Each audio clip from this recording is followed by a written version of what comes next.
แต่พอเอียงมาทางด้านนี้มันเกิดความต่างเฟสถ้าความต่างเฟสนี้ต่างกัน180 องศาหรือแลมด้าส่วน2คลื่นมันจะหักล้างจนมีแอมพลิจูดที่ต่ำมากๆนะฮะเพราะฉะนั้นในโบสถ์หรือในเธียเตอร์ใหญ่ๆที่เขาไม่ต้องการให้เกิดจุดบอดของเสียงเนี่ยนะจะต้องสร้างให้มันมีการสะท้อนของคลื่นเสียงแล้วไปลงที่ตำแหน่งต่างๆได้โดยที่ไม่เกิดจุดบอดของเสียงนะฮะจะต้องมีการออกแบบนะฮะมีคนที่จบทางด้าน Acoustic Engineering เนี่ยซึ่งเกี่ยวกับทางด้านคลื่นเสียงโดยเฉพาะพวกนี้จะมีงานเข้ามาเยอะมากนะฮะเพราะว่าในการออกแบบนี่จะต้องร่วมกับนักสถาปัตย์ในการออกแบบว่าจะทำยังไงให้ระบบเสียงมันดีทีนี้ให้ความต่างของคลื่นที่มาจาก S1 กับ S2 มาถึงจุด P เนี่ยนะมันก็จะมีความต่างด้วยระยะเดลต้า L ถ้ามันถูกปล่อยมาพร้อมกันนะแล้วมันมาถึงที่จุด P ในเวลาต่างกันเพราะฉะนั้นเฟสของคลื่นก็จะต่างกันก็จะมีการเสริมหรือหักล้างกันในแต่ละตำแหน่งนะเดลต้า L เท่ากับ L2 ลบ L1 ทีนี้มาดูว่าไฟล์มีค่าเป็นเรเดียนนะฮะถ้าต่างกัน1 แลมด้ามันจะต่างกันเป็นมุมเท่ากับ2 พายเรเดียนถ้าต่างกันเดลต้า L มันต่างกันเป็นมุมไฟล์เรเดียนเพราะฉะนั้นไฟล์ส่วน2 พายเท่ากับเดลต้า L หารด้วยแลมด้าใช่ไหมถ้าต่างกัน1 แลมด้ามันจะต่างกัน2 พายเรเดียน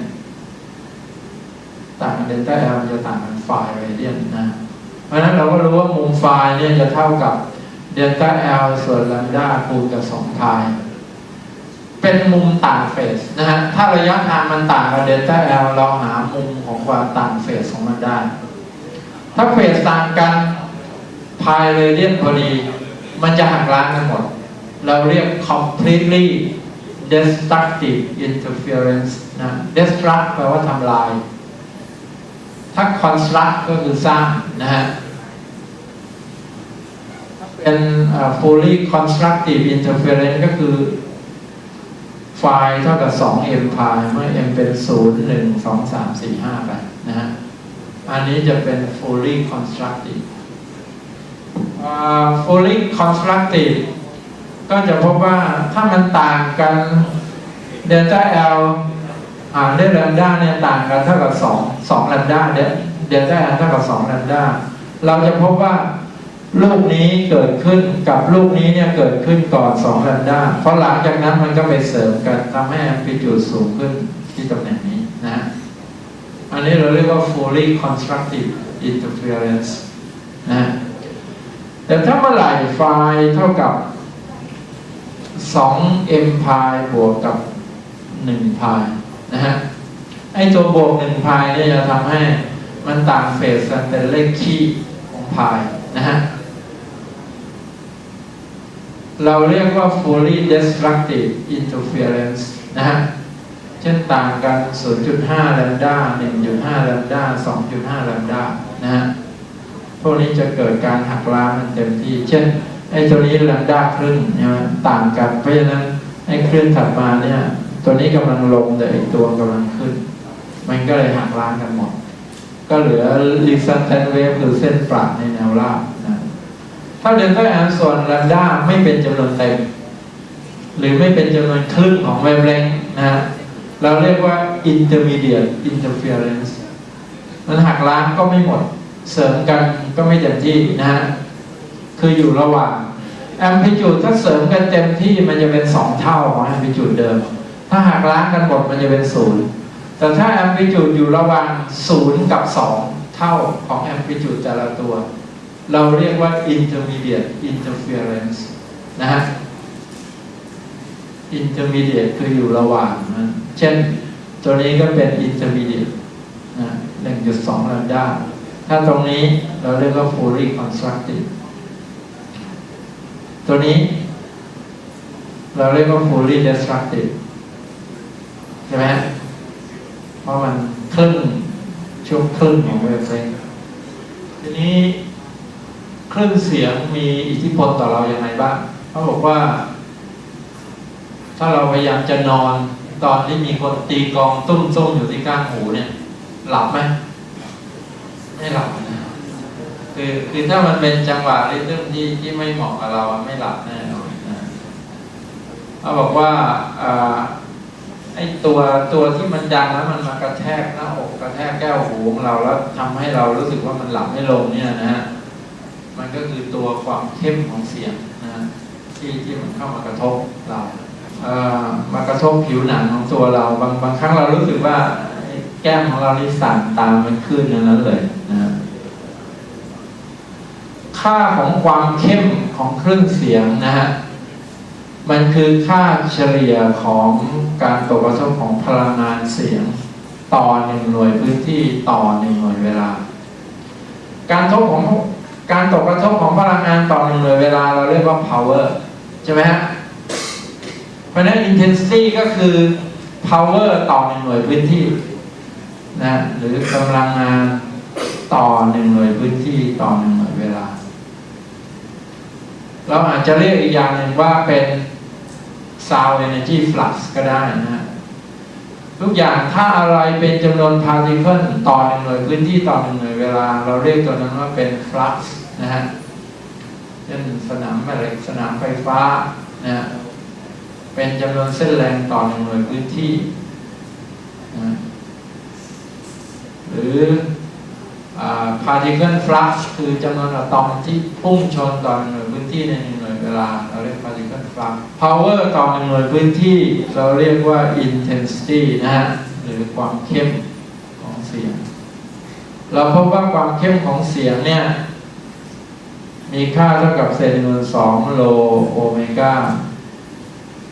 โล v โอเมก้าสแควร์ sm สแควร์ที่จริงแล้ว power เนี่ยมันจะมี a อยู่อีกตัวใช่ไหมมันจะมีพื้นที่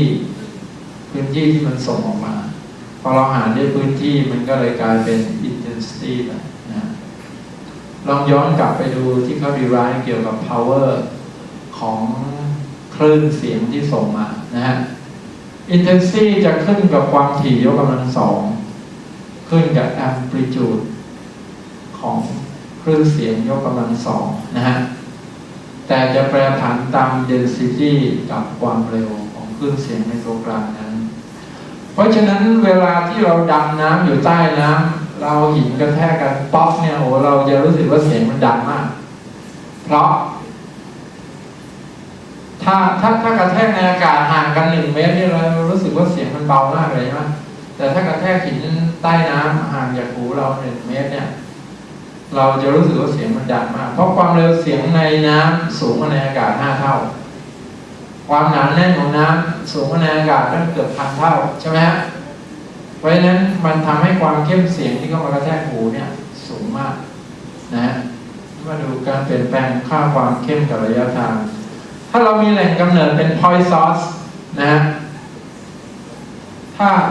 ถ้าแหล่งกำเนิดเสียงเนี่ยเป็น point source อยู่ตรงนี้นะจ่าย power มันเท่ากับ ps นะแล้วเราอยู่ห่างออกมาเป็นระยะ r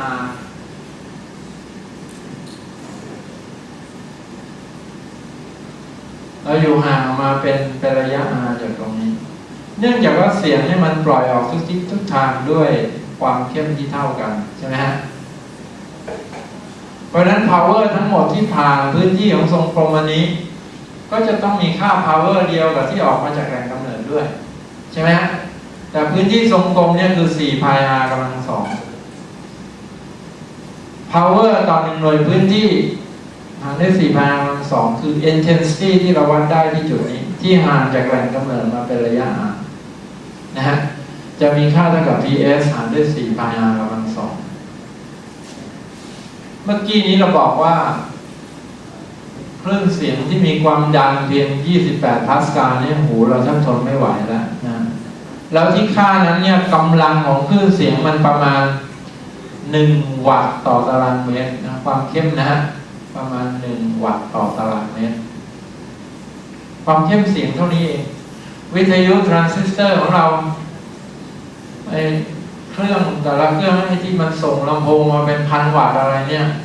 ถ้าหูเข้าไปแนบใกล้ๆในแก้วหูเราเสียหายได้นะหรือแม้แต่ให้หูฟังเล็กๆเนี่ยแต่เนื่องจากว่าเสียงที่มันออกจากหูฟังเล็กๆซึ่งมันเจเนเรตคลื่นเสียงไ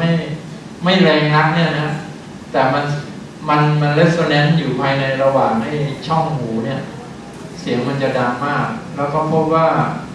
หลายคนที่นิยมเสียบหูฟังเนี่ยนะฮะกลายเป็นคนหูตึงมาเพราะว่า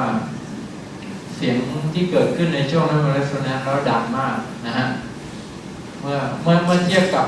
ที่เราเปิดหูแล้วฟังเสียงจากภายนอกนะพวกเครื่องดนตรีล็อกที่ดังมากๆนะฮะเพราะว่าดังประมาณ110 เดซิเบลนะแต่อันนั้นหมายถึงว่าเราอยู่ห่างจากลำโพงมันไกลพอสมควรถ้าเราเข้าไปใกล้ลำโพงมากๆนี่มันก็จะดังมากกว่านั้นนะฮะอันนี้หมายถึงว่าเราอยู่ห่างจากตัวเวทีมาพอสมควรแล้วลำโพงอยู่บนเวทีมันก็เลยไม่ถึงกับเป็นอันตรายแต่ก็ดังมากพอที่จะทำให้เราอยู่กับมันนานๆเนี่ยหูตึงนะฮะหูตึงชั่วคราวพวกคนงานที่ทำงานในโรงงานที่มีเครื่องจักรเสียงดังอยู่นานๆเนี่ยพวกนี้ก็กลายเป็นคนหูตึงเมื่ออายุมากขึ้นเพราะว่าเนื้อเยื่อของแก้วหูเราเนี่ยมันจะปรับตัวเวลามันเจออะไรที่มาสั่นแรงๆแล้วระคายเคืองมันมากๆมันก็จะสร้างเนื้อเยื่อให้หนาขึ้นเพื่อให้การสั่นไม่รุนแรงมากเกินไปนะครับเพราะฉะนั้นเสียงเบาๆมันก็จะไม่ได้ยินพอเนื้อเยื่อมันเริ่มหนาขึ้นนะอันนี้เป็นเรื่องของการปรับตัวตามธรรมชาติของคนเราอันนี้คือค่าความเข้มเสียงนะฮะเราต้องหาด้วยพื้นที่ทรงกลมรอบๆจุดที่เป็นแหล่งกำเนิดคลื่น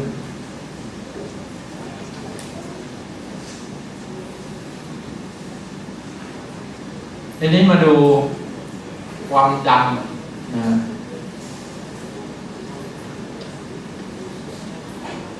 ไม่เกี่ยวกับชื่อเสียงนะเกี่ยวกับเรื่องแรงอัดของเพรสเชอร์ของคลื่นเสียงนะที่มันเข้ามากระแทกหูเรานะเขาบอกว่าamplitude ของระยะขจัดที่หูคนเรารับฟังได้ที่ทนเสียงดังที่สุดคือประมาณ10 กำลังลบ 5 เมตร 1.1 คูณ 10 กำลังลบ 5 เมตรนะฮะประมาณ11 ไมครอนนะฮะ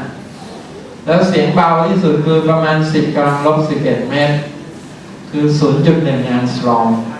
เล็กกว่าขนาดอะตอมเลย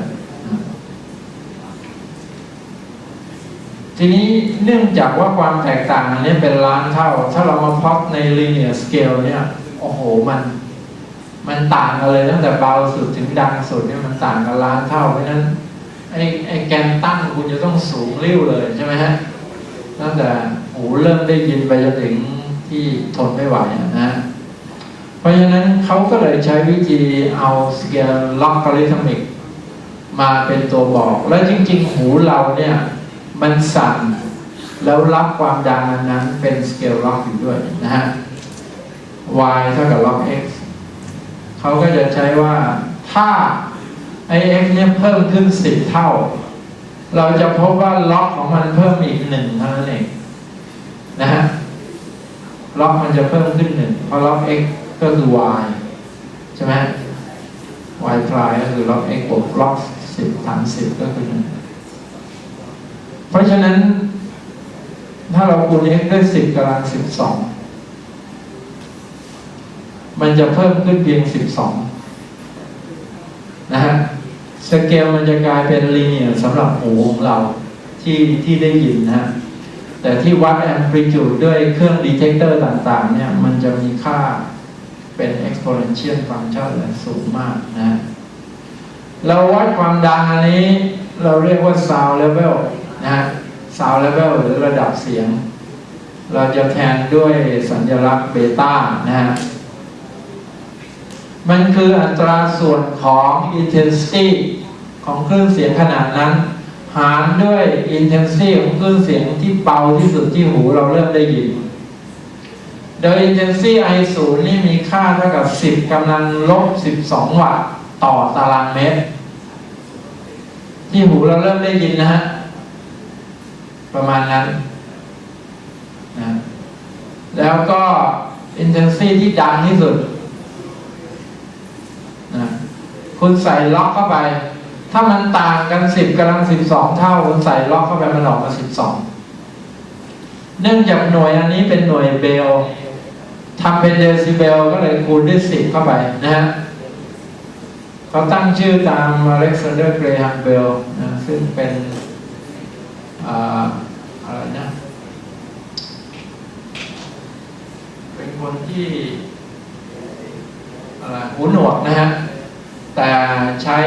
แก้มเนี่ยสัมผัสดนตรีแล้วก็เป็นคอมโพเซอร์ดนตรีที่ไพเราะมากนะทั้งที่ตัวหูหนวกเขาใช้ตัวนี้เป็นตัวบอกความดังของคลื่นเสียงนะ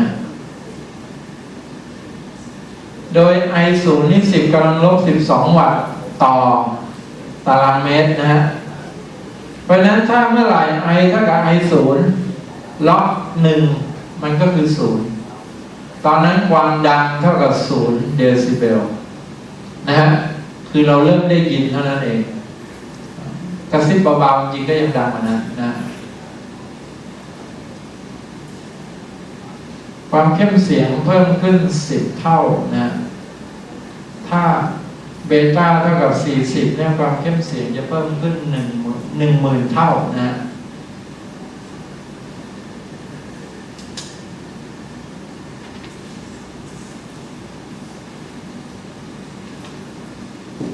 อันนี้คือระดับเสียงหูเริ่มได้ยินที่0 เดซิเบลนะใบไม้ไหวเบาๆซึ่งจริงๆแล้วเรายังไม่ได้ยินหรอกลมพัดแล้วมัน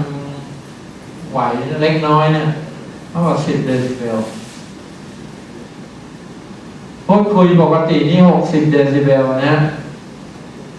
ก็คือความเข้มเสียงเพิ่มขึ้นกว่าเดิมมาล้านเท่าแหละความเข้มนะเพิ่มกว่าเดิมล้านเท่าแต่แอมพลิจูดเพิ่มจากเดิม 1,000 เท่านะฮะ intensity คือแอมพลิจูดยกกำลัง2เสียงที่เบาที่สุดกับดังที่สุดมีแอมพลิจูดต่างกัน1 ล้านเท่าแต่มีความเข้มต่างกัน1 ล้านเท่านะคือ10 กำลัง 12 เท่าคอนเสิร์ตร็อก110 เดซิเบลนะปวดแก้วหูนี่120 เดซิเบลเสียงเครื่องยนต์เจ็ตนะพวก B52 130 เดซิเบล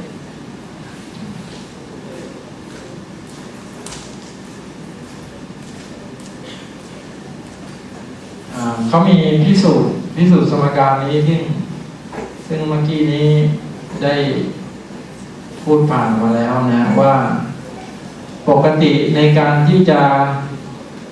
หาค่าพลังงานอันนี้ออกมาเนี่ยนะคือเราจะแทนด้วยพลังงานจรของมันเศษ1/2คูณกับมวลนะเล็กๆแล้วคูณกับความเร็วของอนุภาคยกกำลัง2นะแต่เนื่องจากว่า S เนี่ยเท่ากับ Sm cos kx ลบโอเมก้า t ds by dt ก็คือความเร็วของอนุภาคที่เคลื่อนที่ตามเวลาเนี่ยมีค่าเท่ากับโอเมก้า Sm sin kx ลบโอเมก้า t dm คือมวลเล็กๆอันนั้นถ้าคลื่นเสียงอยู่ในชั้นความหนา dx มีพื้นที่หน้าตัด a นะเอาความหนาแน่นของอากาศคูณด้วยปริมาตรเล็กๆอันนั้นก็คือมวลเล็กๆเพราะนั้น dk คือพลังงานจนจากมวลเล็กๆอันนั้นก็เศษ1/2อันนี้คือ dm อันนี้คือ vs ยกกำลัง2ใช่ไหมจะได้ค่านี้ออกมาถ้าเราทำ derivative by dt นะอันนี้คือ power พลังงานจนนะต่อ1 หน่วยเวลาตัวนี้ก็จะมี dx ที่ทำ derivative by dt ส่วนพวกนี้ก็ไม่มีค่าอะไรที่จะทำ derivative by dt ได้นะก็ได้ค่ามาเป็นตัวนี้จากนั้นเนื่องจากว่า dk by dt เนี่ย มันมีค่าเปลี่ยนแปลงตามไซน์กำลังสองฟังก์ชันนะเพราะฉะนั้นต้องหาค่าเฉลี่ยค่าไซน์เนี่ยเป็นแบบนี้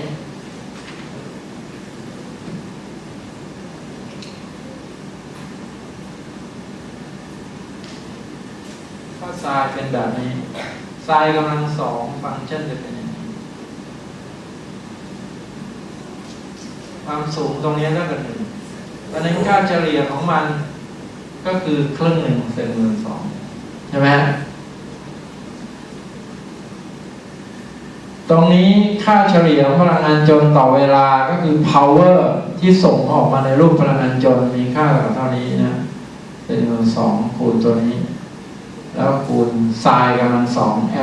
average ได้ออกมาเป็นเศษ12ไอ้ตัวนี้เศษ12มาคูณเศษ12ข้างหน้าก็เป็นเศษ1/4นะแต่เนื่องจากว่ามันมีทั้งพลังงานจนและพลังงานสัตว์อยู่ใน elastic property นะถ้าเราถือเสมือนกับว่าในมวลกับสปริงเนี่ยขณะที่พลังงานจนมันเปลี่ยนแปลงมันก็ถูกเก็บไว้ในรูปพลังงานสัตว์ของสปริงซึ่งพลังงานจนพลังงานสัตว์มันเท่ากันถ้าเราถือว่าพลังงานจนพลังงานสัตว์ในอากาศขณะที่มันถูกอัดแล้วก็เคลื่อนที่ด้วยความเร็ว v เนี่ยมันมีค่าเท่ากันเราก็ถือว่าพลังงานรวมซึ่งอยู่ในรูปพลังงานจนกับพลังงานสัตว์รวมกันควรจะเป็น2เท่าของ dk by dt average นะฮะอันนี้คือ power ทั้งหมดที่คลื่นเสียงถูกส่งมานะฮะพอคูณ2เข้าไปตัวนี้ก็เศษ1/4ก็จะกลายเป็นเศษ1/2ไปจากนั้นพอหา intensity ก็เอาไอ้ power ที่ส่งมาในรูปพลังงานจนกับพลังงานสัตว์รวมกันเนี่ยหารด้วยต่อ1หน่วยพื้นที่คุณก็จะได้เป็น intensity นะอันนี้คือสูตรของ intensity ที่เมื่อกี้พูดถึงนะฮะเราพิสูจน์ว่าที่มาของมันมาอย่างไรโอเคคงแค่นี้แล้วกันนะครับ